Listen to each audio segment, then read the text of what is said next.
Mēs atrodamies LSM Nīcā. Brīvība. Sieviešu dzimtas 4. deklinācijas lietvārds. Mūsuprāt, brīvība ir darbības vārds. Šīs ir raidieraksts formā par to, ko nozīmē uzvilkt NBS formas tērpu, kļūt par zemesargu un papildu visam citam cieši saistīt savu dzīvi ar valsts aizsardzību. Raidierakstu veido vecākie zemesargi Mārtiņš Sprāvņiks, Mārtiņš Vecvanaks un Ritvars Vulis. Čau, Mārtiņ! Čau, Mārtiņ! Šodien mums ir jauns viesis studijā. Un mūsu viesis ir Sandis Karelis. Čau, Sandi! Jā, sveiki! Čau, Sandi! Tev ir brīnišķīgi iespēja atkal atrasties starp diviem Mārtiņiem, iedomāties kādu vēlēšanos. Jā, to es jau padomāju, jā. Jā, bet varbūt sākam iepazīstināt mazliet ar sevi. Kāpēc esmu šeit? Droši vien sākšu ar to daļu. Vecākais zemesargs Sandis Karelis. 3 bērnu tēvs. Jā, bērni visi jau pieauguši, visi pilngadīgi. Tā kā strādāju valsts pārvaldē, uzņēmuma reģistrā jau ilgstošu laiku, jā, un patreiz jau kā 3 gadi esmu zemesardze arī, jā. Tad es saprotu, ka tu esi līdzīgi kā mēs, arī tu esi Ukrainas iesaukums zemesardzē. Tieši tā, 22. gads, 24. februāra rīts, es saprotu, zvanu, meklēju, kur var pieteikties, jā. Un jā, tieši tā. Tad jau aprīlī laikam bija rīkojums, jau tātad pavēle par uzņemšanu zemesardzē, un māja beigās jau bija izgājis pamatapmācību. Viegli bija iestāties toreiz, pirms 3 gadiem? Iestāties viegli, droši vien, ka izaicinājums bija mazliet visas ārstu lietas iziet, jo, kā mēs atceramies, pieplūdums bija liels, līdz ar to rindas liels, bet manā gadījumā bija paveicās tas, ka es biju diezgan laikam viens no tiem pirmiem, kurš paspēja ieskatīt, līdz ar to es diezgan raiti izgājušos visas vajadzīgās pārbaudas un tā tālāk. Arī narkologu? Arī narkologu. Tas bija baigais izaicinājums, man liekas, tajā dispanserā tieši iziet. Pierakstīties bija grūti, bet iziet bija viegli. Ok, jā, labi, jā. Jā, man laikam bija otrādāk. Man liekas, arī, ja mēs tā paskatāmies, šobrīd tas iestāšanās process ir daudz vieglāks, kā viņš ir pirms 3 gadiem. Viņš ir daudz ātrāks, jo šobrīd tev ir jāiet, principā, kļūst karavīrs.lv, jāizvēlas dienas zemesardzē, un, manuprāt, ar visu autorizāciju tas aizņem dažas minūtes maksimums. Līdz ar to tas viss process ir diezgan atvieglots, jo, tā kā mēs stājāmies, tā arī bija jāzvan, tur jāsaprot, vai ne, tagad tas ir daudz ātrāk un daudz vienkāršāk. Jā, es neteiktu, ka tajā laikā arī bija grūti, jo tur katrā ziņā bija saņemts no vienības viss, kas mūsu mediķis bija tas, kas bija salicis viss smuk uz lapas, tur tā informācija bija pieejama, bija tikai atkarīgs, cik tu pats esi gatavs ātri rīkoties un kustēties, tā kā viss bija padarāms. Jā, tas norīkojums jau arī tad bija skaidrs. Klau, bet tu minēji, ka tev ir pilngadīgi bērni, tu viņi arī stājās zemesardzē, vai ne? Patreiz nē. Tās potenciālākais kandidāts tas vēl mācās vidusskolā, bet ir pilngadīgs, jā, tad 2 vecākas meitas, viņas laikam mazliet pa citu līniju attīstās, jā. Bet klausies, tev puikam nav tagad sanāk, ka viņš arī vecumāk, viņu var iesaukt valsts aizsardzības dienestā? Tieši tā. Esam runājuši ar viņu arī, kā viņš plāno to darīt. Viens no variantiem bija, ko viņš izteica arī, ka iespējams pabeidzot vidusskolu aiziet un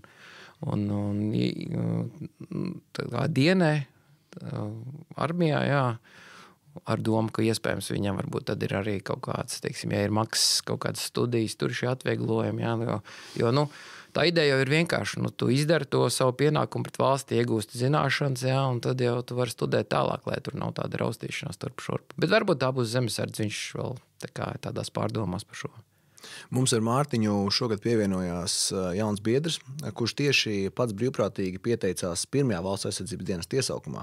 Tā bija interesanti dzirdēt viņa viedokli, kā viņam gāja un kā viņš to visu vērtē, jo viņš pats to vērtē ar ļoti lielu plusazīmi, ka esot bijis ļoti daudz ieguvumu.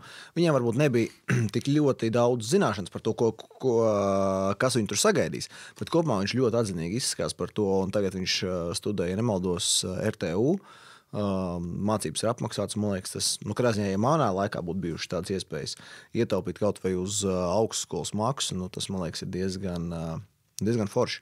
Tā kā cerams, ka tavs puika arī izmanto šo iespēju, jo es domāju, ka tas arī, tāda laba piemēra, vai ne, ka tas valsts aizsardzības dienests, ka viņš ir diezgan vērtīgs un ka daudziem jaunajiem puišiem tā ir ļoti laba iespēja iegūt tādu pieredzi un nosacīt pāriet no dzīves, kad par tevi rūpējas vecāki, uz jau tādu pieaugušo dzīvi. Nu jā, joks, ne joks, bet daudziem puišiem tas iemāc arī sakārtot savu istabu.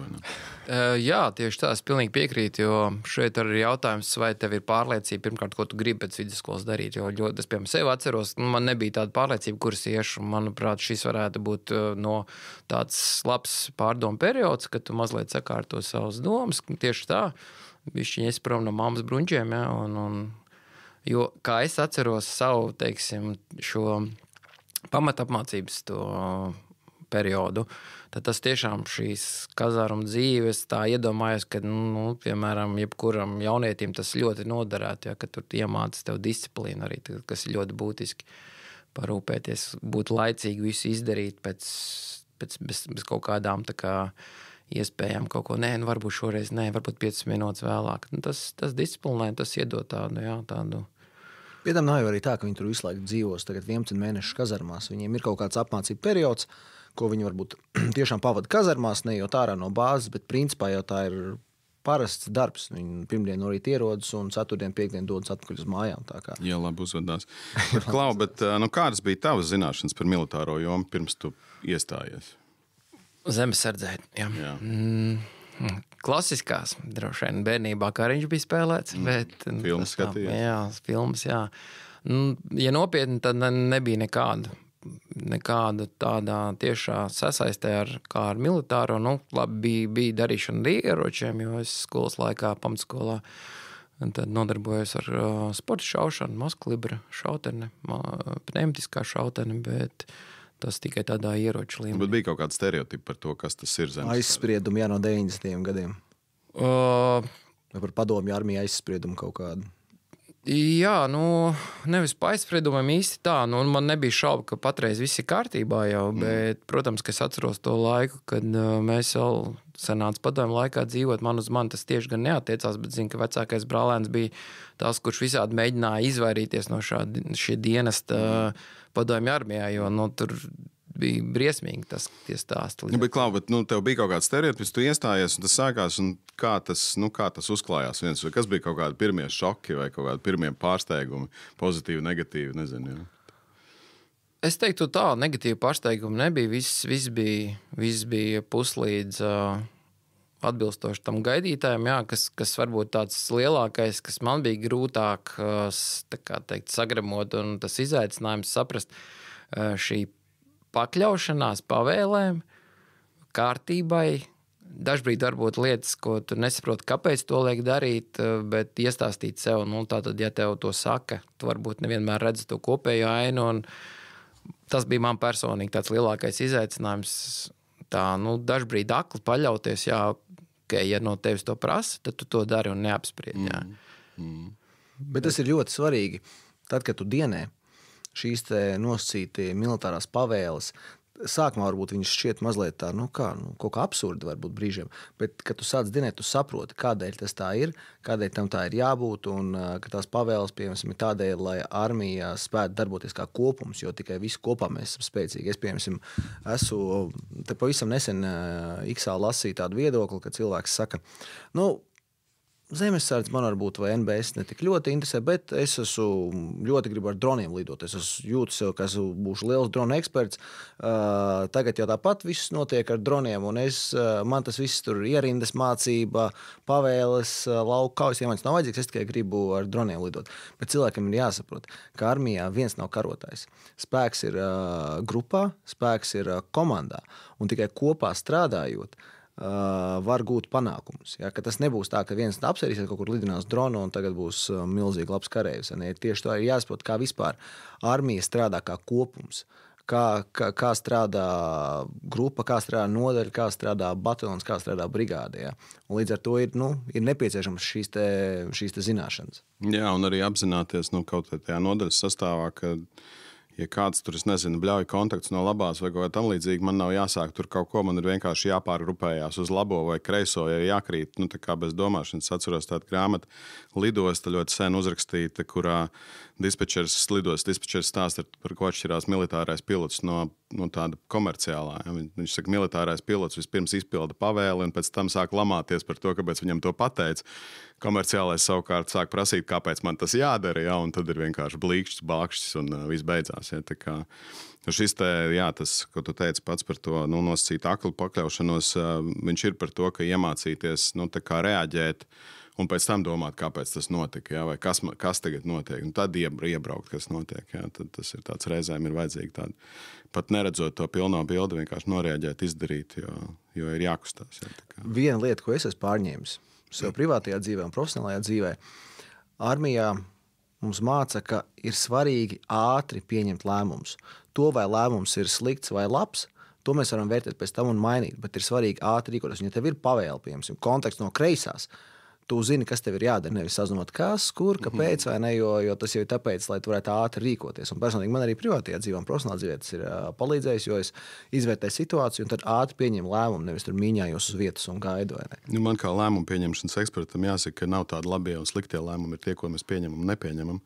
Ja mēs nekad neuzzināsim, kā būtu bijis, ja mēs būtu pieņēmuši citu lēmumu, ja mēs nekad nenokļūsim tajā alternatīvajā realitātē. Tā kā, labi, bet tu izvēlējies pievienoties tādam pietiekam nedzirdētam bataljonam, un droši vien tev ir kaut kādi savi iemesli, kāpēc tu pievienojies bataljonam, kas nav viens no Rīgas bataljoniem, populārajiem studentu, piemēram, ja, kur daudz amatpersonas ir. Jā. Ko vispār tas bataljons dara? Jo man personīgi diezgan interesanti būtu to uzzināt. Jā, tā tad... Es esmu pats iecavnieks, un līdz ar to man pirmā izvēle bija, protams, vienība, kas ir iecavā bāzēta. Tas nav bataljons, tā ir inženieru rota. Mēs esam pie 1. brigādes, taisno zem brigādes, kā inženieru rota. Jā. Kāpēc es pievienojos tātad dēļ atrašanās vietas, plus arī personīgi bija pazīstams arī rotas komandieris, kur savulaik esam kopā spēlējuši hokeju, un kā es minēju, tad bija šis 28. gada rīts, un tad es pastaigā kārtēju ar sunu pa mežu, vienkārši saprotu, kāpēc es vēl neesmu zemesardzē. Es zvanu komandierim, saku, kā var iestāties, un tad viņš izstāsta kārtību, es esmu jau dežūra daļā, pēc šīm anketām viņas aizpilda, un viss sāks, jā.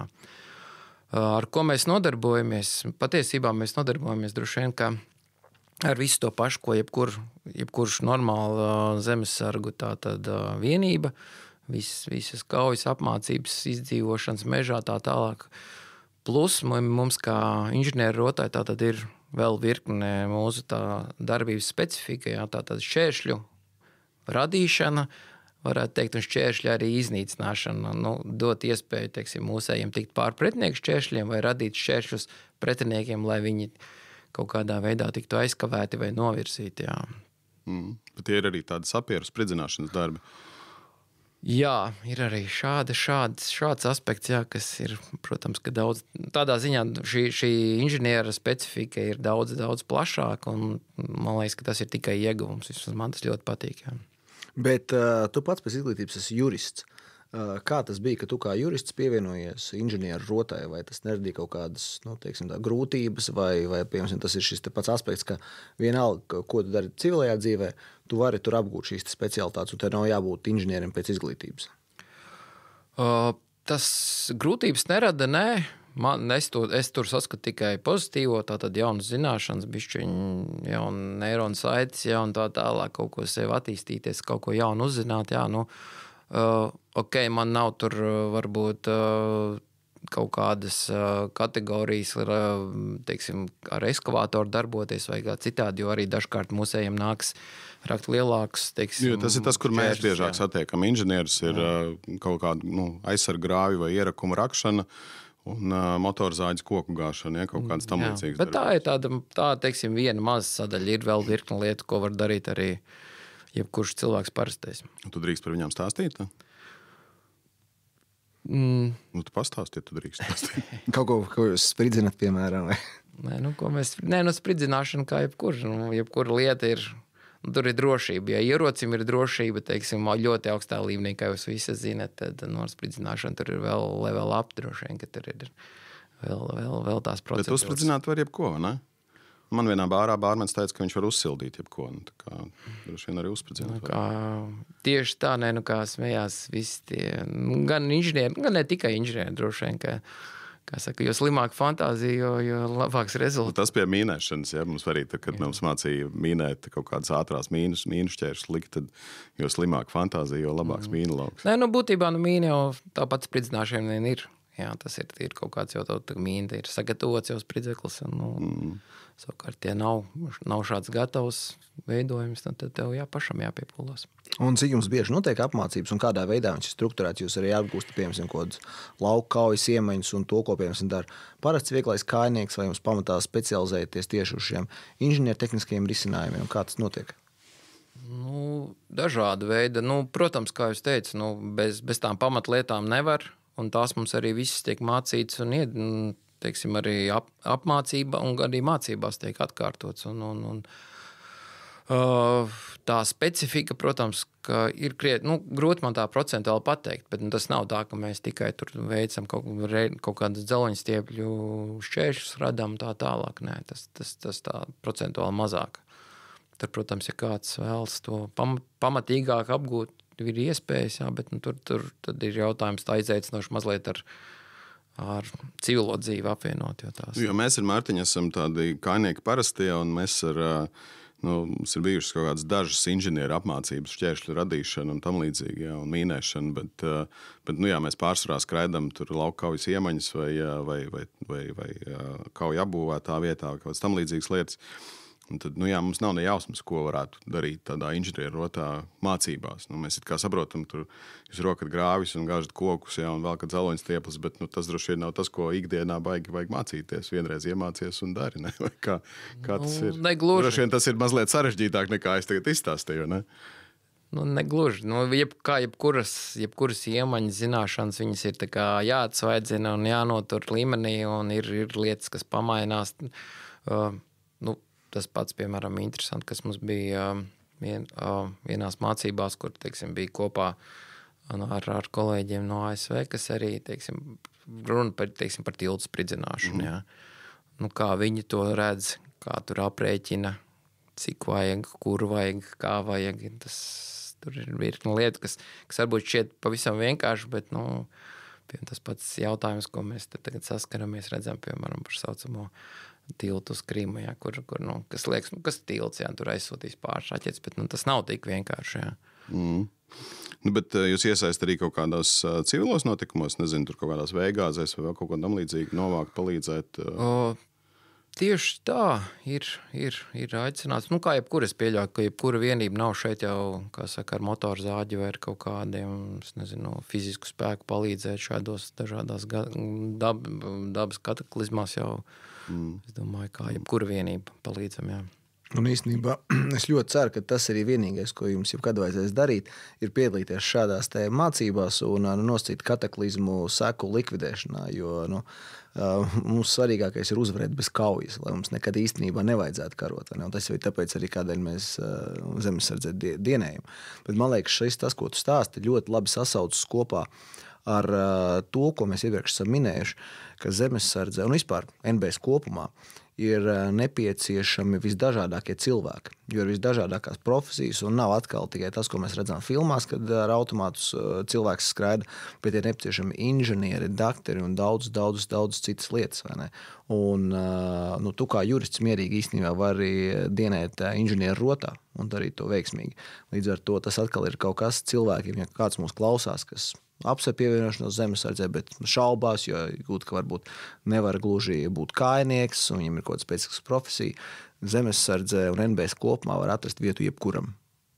Tieši tā, jo šeit nav varbūt tas stereotips, ka visi tagad skries ar 3 dienas somu pār lauku, lielā tempā šaus tur no gurniņa. Tā, cilvēki ir dažādi vajadzīgi, pozīcijas dažādas, un es domāju, ka tieši tā, ka katru atkarībā pēc viņa spējām var atrast šo pielietojumu šajā visā kopējā pasākumā. Un tur nevajag nevienā brīdī tā kā šaubīties nākt. Sliktākais, kas var būt, tu sapratīsi, ka tu to varbūt nevar, bet mēģināt vienmēr ir vērts. Man pieredze, un man liekas arī Mārtiņš man piekritīs, cilvēks var daudz vairāk nekā viņš domā, ka viņš var. Jo zemesardzē tu pārliecinies par to īstenībā, cik cilvēks ir spēcīgs, cik cilvēks daudz var izdarīt. Un es domāju, mēs Mārtiņu bieži esam redzējuši mūsu biedrus, kuri mums apliecinās, ka viņi nekad nebūtu domājuši, ka viņi var izdarīt tādas lietas, ko viņi ir izdarījuši zemesardzē. Jā, un tur, man liekas, tam jautājumam ir tādas divas puses. Man liekas, ka ir cilvēki, kuri tiešām bīstās, ka viņi netiks galā ar to trīsdiennieci vai kaut kādām kājnieku grūtībām, un iespējams arī pamatot, jo ne visiem ir lielisks tās veselības, un bieži vien tā apziņa atnāk drīzāk ap 30, 40, nevis tajos 18, ka vajadzētu vajadzētu pievienoties zemesardzē. Un tad, protams, kad ir vesela jūra ar profesijām, kur atrod pielietojumu arī cilvēkiem, kuri nevar tā kā nemaz arī tos 2 kilometrus ar trīsdiennieci viņi nevar noiet. Un otrs, protams, ka cilvēks var izdarīt daudz vairāk, kā viņam šķiet, un skaidrs, ka arī tas ekipējums ir daudz, krietni pielāgots. Ja? Tā trīsdienu mugursoma, kas ir mums, viņi ir daudz labāka nekā jebkura mugursoma, kas man personīgi ir bijusi pārgājienos ejot. Ja? Viņi ir daudz pielāgotāka, daudz pielāgojamāka, daudz vieglāk nest arī ar visu to svaru, kāds tur ir, un skaidrs, ka kā pie jebkura sporta, arī šajā sportā, ja tas būtu sports, ja, tas ir jautājums par to, ka ir jāpierod, ir jāiemācās viņu nest, pielāgot, un tad nemaz tas nav tik traki. Kaut arī tas nav arī šausmīgi viegli. Ja? Tas nav tā, ka jebkurā brīdī, ja, izkāpjot no dīvāna, tā kā var to izdarīt. Kā jebko, mēs uzkāpjam pavasarī uz riteņu, un mums sāp kājas, ja mēs neesam to ilgi darījuši. Tieši tā, tā nav... Tad, kāpēc nevajadzētu baidīties, arī nav jau tā, ka tu atnāc pirmajā dienā un tev uzreiz dod nezinu, ko darīt. Ja? Visi saprot, ka tu sāc to visu pasākumu, tev varbūt nav to zināšanu iemaņu, bet tāpēc ir instruktori, tāpēc tev apmāc, tāpēc tev ir biedri zinošāki, kas tev palīdz ar padomu, visādi citādi, tā kā tikai uz priekšu. Tas, ko vēl var pamanīt, vai ne, armijā līdzīgi ir tāpat kā privātajā sektorā, ka tu aizēji. Un nav tā, ka tev uzreiz visus darbus uzgrūž virsū vai ne, uzber virsū, un tu vairs nezini, kur gals, kur sākums. Armijā ir līdzīgi, vismaz tas, ko es uz savu sācis izjūts. Tu aizies tāds pamatapmācību, lēnām, pats basics, pats vienkāršākais. Un tad lēnām tev visu laiku liek klāt tās zināšanas, prasmes, lai to visu varētu aptvert. Kad mēs iestājāmies zemesardzē, ka mēs Mārtiņu pievienojāmies. Es atceros, mums bija pirmā nometne, un es klausījos kaprālu, man likās kosmoss, ko viņš tur runā. Kā var vispār tik daudz ko zināt? Viņš man tur stāsta, jā, es ar visiem ieročiem esmu šāvis, un tur es ietu tā, LKI, tur darīt šitien tā, uguns un kustības laikā, un es klausos, kā tu vispār visu var atcerēties, kā var saprast. Man tas viss bija sveša bilde. Bet tagad, kad ir jau nodienāts kāds laiks, tev liekas, nekādu kosmosu viņš nerunā īstenībā. Tu jau daudz, esi šāvis ar visdažādākajiem ieročiem. Esi darījis visdažādākās lietas, un tas vairs nešķiet nemaz tik sarežģīti, cik tas sarežģīti likās pirms 3 gadiem, piemēram. Jā, atliek tikai gribēt un iemācīties. Tā kā kādam tas ir par tādu mazliet piespiešanos un grūtību pārvarēšanu, kādam tas ir atrast to savu pielietojumu. Valsts aizsardzībā, kas... Kā jau mēs teicām, jā, ir tās profesijas ļoti dažādas, un ne visiem ir jāskrēd ar trīsdiennieci, un ne visiem ir jābūt obligāti vieglajiem kājniekiem. Jā, Bet tas arī kā mēs to vēl skatāmies. Vai tas ir sarežģīti? Jā, fiziski grūti brīžiem, nevar noliegt. Bet tas viss ir daudz vieglāk kā īsts karš. Un, kā jau es teicu, mums ir svarīgi uzvarēt to karu bez kaujas. Un mēs esam zemesardzē, lai mēs atturētu to absolūto ļaunumu, kas ir austrumos, vispār veikt jebkāda veida avantūras šeit. Jā, dienas nav viegla lieta. Nav jau tur ko melot, vai ne? Ir sarežģījumi, ir fiziskas grūtības, bet tas viss ir daudz vieglāk nekā tas, kas šobrīd notiek Ukrainā. Labi, atgriežoties pie Sanda, varbūt tās...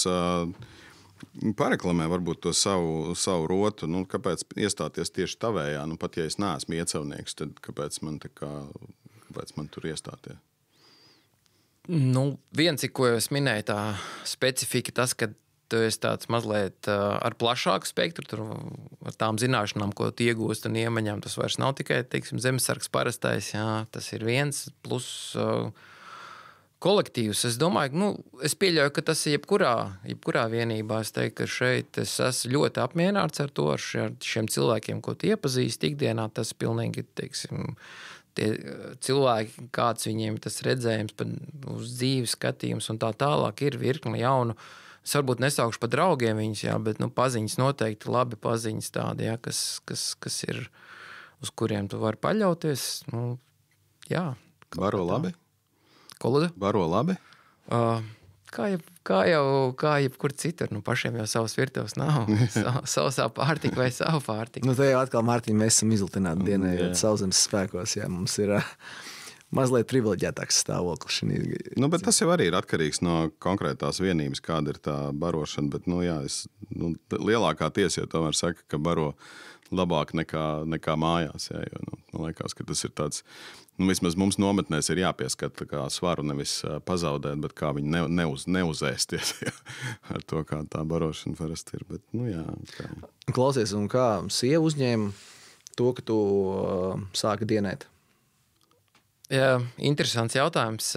Gatavojoties šai intervijai, patiesībā mēs nebijām par to runājuši. Jā, un tad es viņai pavaicāju par to, kā tur 22. gada. Viņai nemaz neprasīja atļauju stāties zemesardzē, ja? Tā kā... Īsti nē. Man nebija šaubu patiesībā, ka šis tiks atbalstīts lēmums, bet es viņai pārvaicāju tieši, kā viņa to visu uztvēra.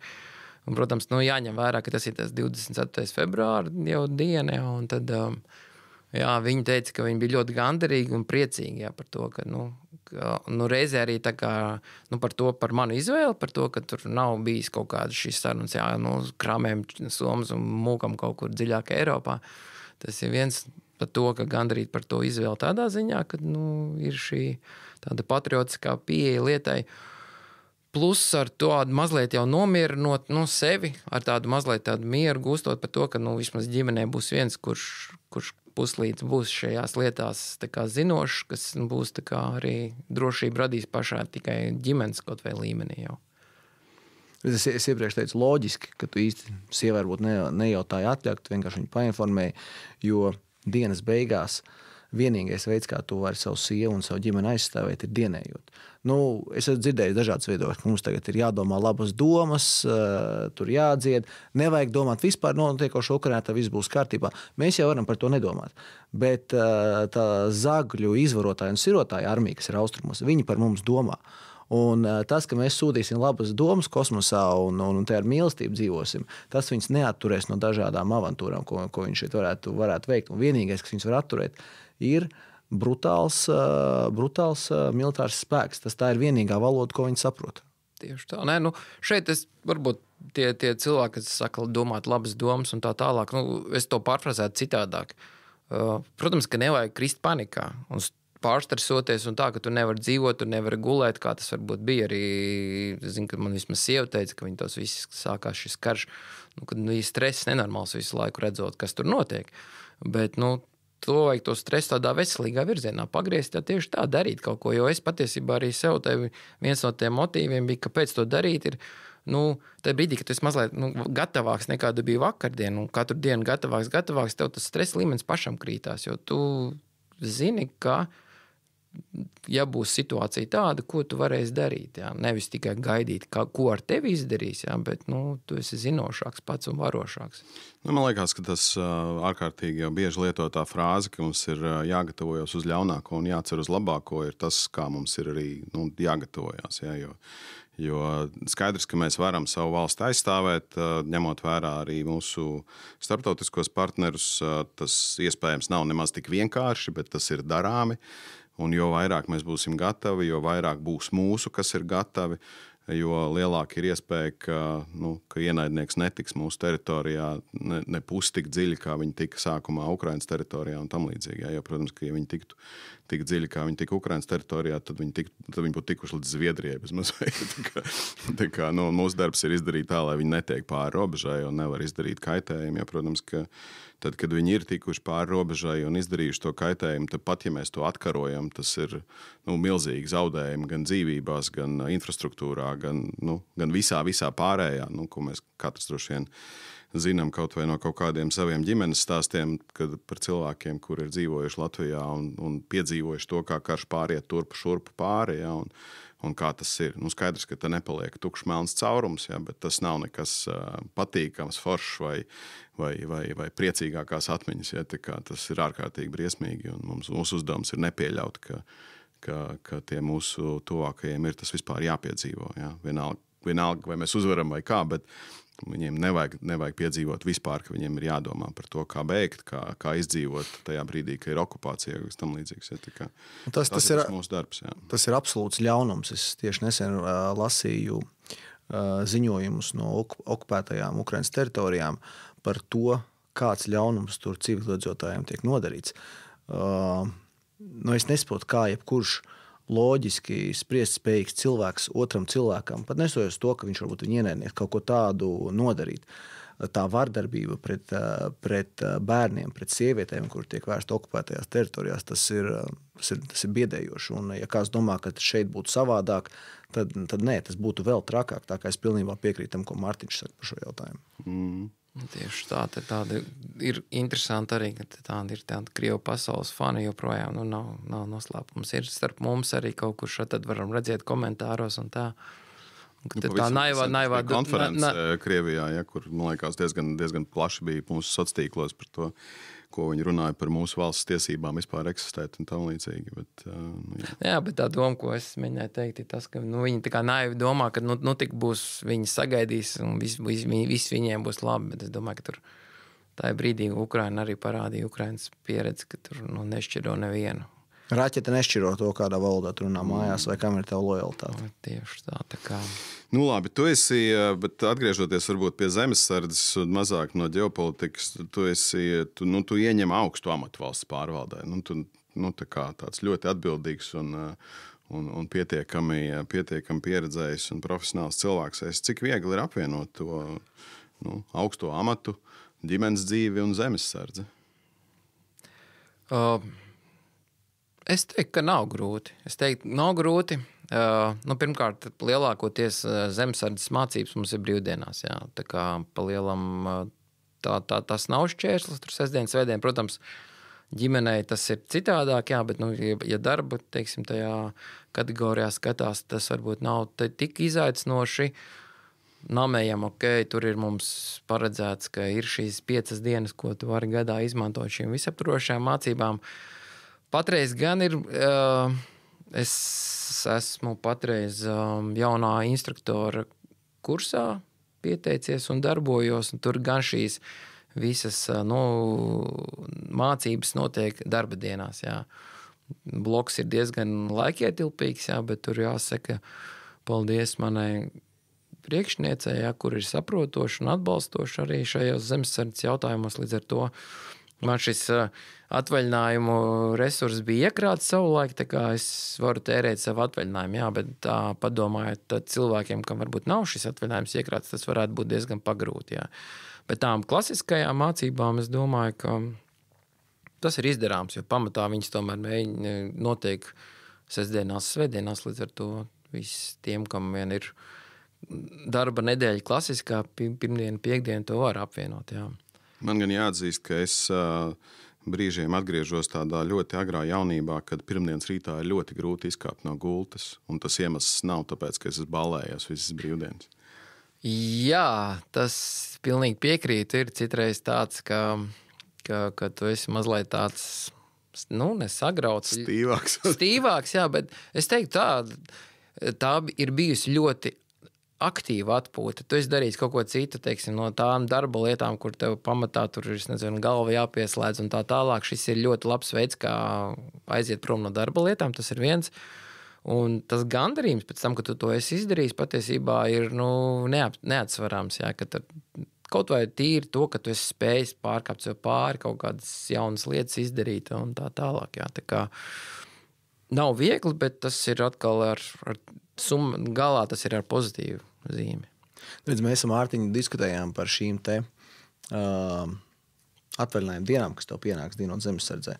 Un mēs nonācām pie tāda kopīga viedokļa, ka patiesībā šobrīd būtu nepieciešams palielināt to dienu skaitu, kurus tu vari dienēt zemesardzē, jo šobrīd ir 5 dienas. Tikai uz kolektīvajām mācībām. Tieši tā uz kolektīvām mācībām, jā, bet bieži vien pamatapmācība ir darba dienās.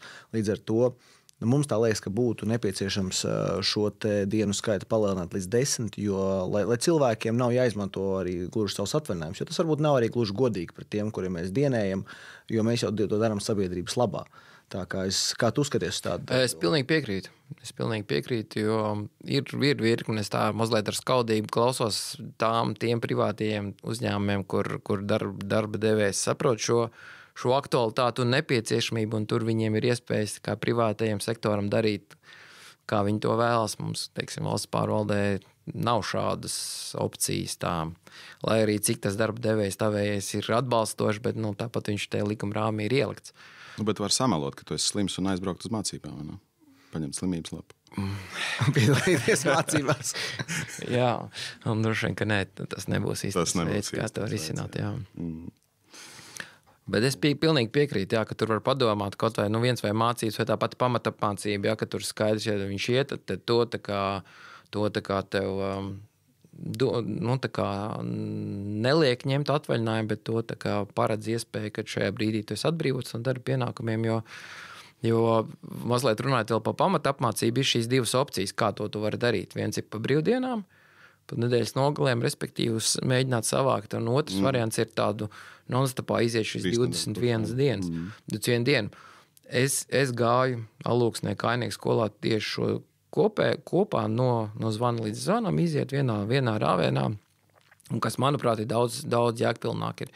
Jo tad tu tiešām sajūti to kazarmu dzīvi, reāli to militāro dzīvi, to disciplīnu tā tālāk manuprāt, daudz labāk, jo brīžiem pārunājot ar kolēģiem, kas gāja tajās nedēļas nogalēs, ka tu pat īsti nepaspēji pārslēgties no ģimenes, no darba lietām, tu esi jau iekšā tajā nedēļas nogalē, tad kamēr tu pieslēdzies tai zemesardzes pamatapmācībai, tad jau nedēļas nogalē jau beigusies.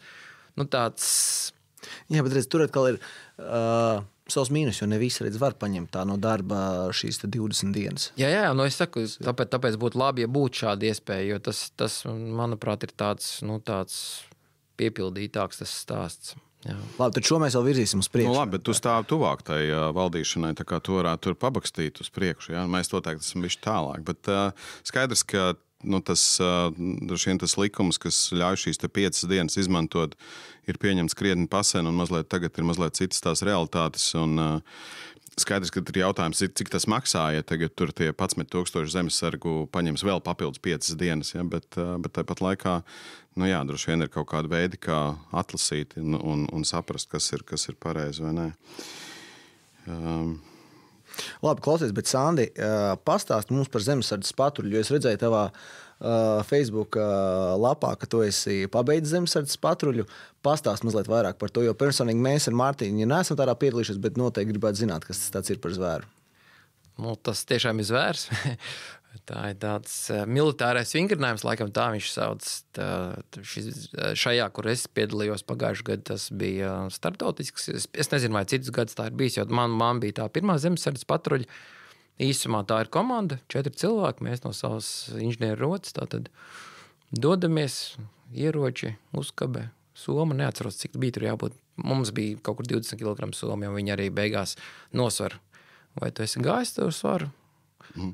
Peldam, ar laivām braucam, Alekšupītē, brienam cauri Kulnīgā, nolaižamies pa ūdenskritam, kas, manuprāt, bija visekstrēmākais tajā brīdī. Tas ūdenskritam? Nē, tas ir Alekšupītis. Alekšupītis lielais. Jā, tur tāds ir, jā. Tā, ka pa viņu jālien lejā, tad viņš liekas gan liels. Tev gāžās ūdens mutē, tu nevar īsti pelpot, bet labi. Jā, tas bija ļoti interesanti. Ejam dažādi uzdevumi, šaušana, tur zināšana, pārbaudas medicīna, tehnikas atpazīšana, improvizētos spridzekļu telpā jāaiziet cauri. Tas bija ļoti interesanti patiesībā. Tas bija izaicinājums, jā, kurus arī domāju, kā būs. Jo nav vairs 16, jau tajā brīdī man bija 49 jau gadi, bet izturējām, viss labi. Cik kilometrus nogājāt? Pulkstens man rādīja kaut kādas pāri 70, bet, iespējams, ka tur varbūt viņš kaut kur šur tur kaut ko ne tā bija darījis, bet, bija daudz, tās bija kaut kādas 40 stundas no vietas iešana, jā. Rīta stundās bija augsts, kā mēs vienā brīdī kaut kādos starpos mums tur bija uguns, kur ārā tur bija Tie, man liekas, bija dāņu karavīri arī, kur visi mēģināja saspiesties pie tā ugunskura un sildīties, jā, bet jā, tas bija tāds labs. Bet labākais veids, kā sasildīties, ir kustēties, nevis stāvēt pie ugunskura.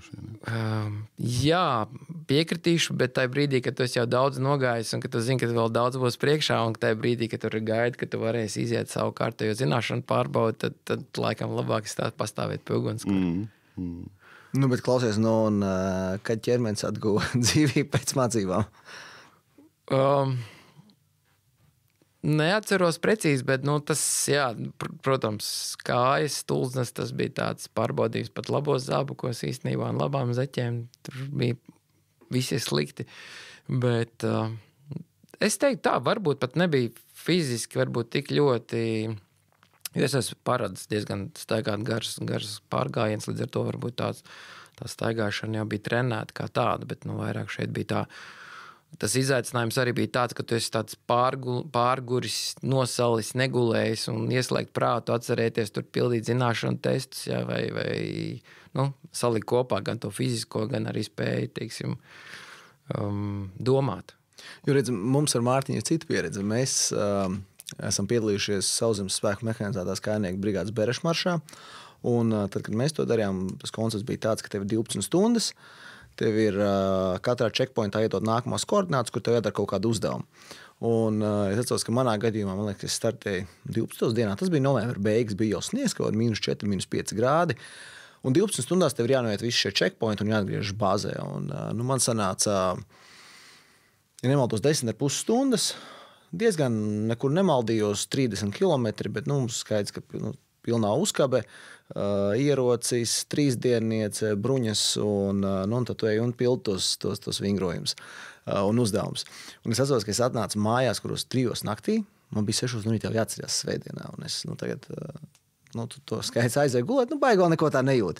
Pēc 3 stundām pamosties sieva saka, klausies, man liekas, tu esi pilnīgi slims, jo viss ķermenis ir sakars, es esmu no gultas. Es neteikšu, ka es izkāpu, es drīzāk izripoju vai tā izvēlos, vai ne? Man uz muguras no bruņu plākstiem bija tā kā sieva iesauc par eņģeļu spārniņiem iespiedušies, vai ne? Un man liekas, ka man kādas 2 dienas pagāja, kamēr es sāku justies kā cilvēks mazliet. Manuprāt, šie pasākumi, kas ir, protams, izklausās pietiekami ekstrēmi tiem, kas varbūt ar šo nav saistīti, tā sajūta pēc tam, ka tu to esi izdarījis, ir nenormāli krūta. Tas nekas, ka tur sāp kaut kas vai vēl kaut kā, bet tā sajūta, ka tu to vari un, protams, ka reizēm tie uzdevumi ir tiešām tādi, ka liekas, es nezinu, vai es tikšu ar šito galā, un tu to izdari un saproti, wow, es varu vēl, un kas ir tas nākamais kalns, kurā es varu uzkāpt, Tā kā tas nav, man liekas, par to, cik tur liek vai neliek darīt. Tas ir par to, ka tā sevis pārvarēšana kaut kādos brīžos un tā atskatīšanās atpakaļ, ka es to izdarīju, un tas liekas varbūt neiespējami, bet tas ir tik reāli, un tik skaidri, ka es to esmu darījis, ka tas feelings riktīgi forši ir. Klaus, Andi, varbūt tu vari pateikt kaut kādu novēlējumu noslēgumā tiem, kas vēl šaubās vai domā par pievienošanos zemesardzei, kas būtu tas tavējais? Nebūšu oriģināls, es teikšu tā, ka tur nav ko šaubīties, tas ir jādara. Sliktākais, kas varbūt, tas, tu sapratīsi, varbūt, ka tu kaut ko nevari, bet tāpēc tu sapratīsi, kur tu vari piestrādāt. Un ja tur nevienmēr tur jābūt fiziski izcilā kondīcijā, lai to darītu. Tātad, protams, ka darām visi, ko varam. Tā ir tikai mūsu atbildība. Neviens jau cits nenāks mūsu vietā kaut ko darīt. Nav tā, ka tur atlidos kāds un izglābs viss. Darām, jo tas ir gan sev pašam, gan savai valstī, gan ģimenei. Līdz ar to es redzu tikai ieguvumus. Vienīgais, par ko es nožēloju visā šajā stāstā, ka es to neizdarīju ātrāk. Tiešām es domāju, kāpēc es tik ilgi biju domājis, jo patiesībā es jau man tēvs arī savulaik bija zemesargs. Es ik pa brīdim domāju, ka vajadzētu, bet bija jāsagaida laikam šis grūdienis, ka tur rītā es domāju, kāpēc es vēl tur neesmu. Tā kā vienīgais, ko līdz šim es esmu nožēlojis, ir tas, ka to izdarīju par vēlu, kas noteikti to būtu darījis ātrāk, bet labi, nekas jau vēl nokavēts. Izdariet arī savu izvēli. Tieši tā, un teicu, skatos uz Mārtiņu, kuram ir džempers ar tekstu "Man Latvija, man atbildība", un tas ļoti labi sasaucās ar to, ka mums pašiem arī savu zemi ir jāizsargā. Tāpēc, Sandi, es teikšu tev lielu paldies par tavu dienestu Latvijas labā. Paldies arī tavai ģimenei. Un, Mārtiņ, paldies arī tev par dienestu. Un paldies mums par sarunu. Jā, paldies, ka uzaicinājāt.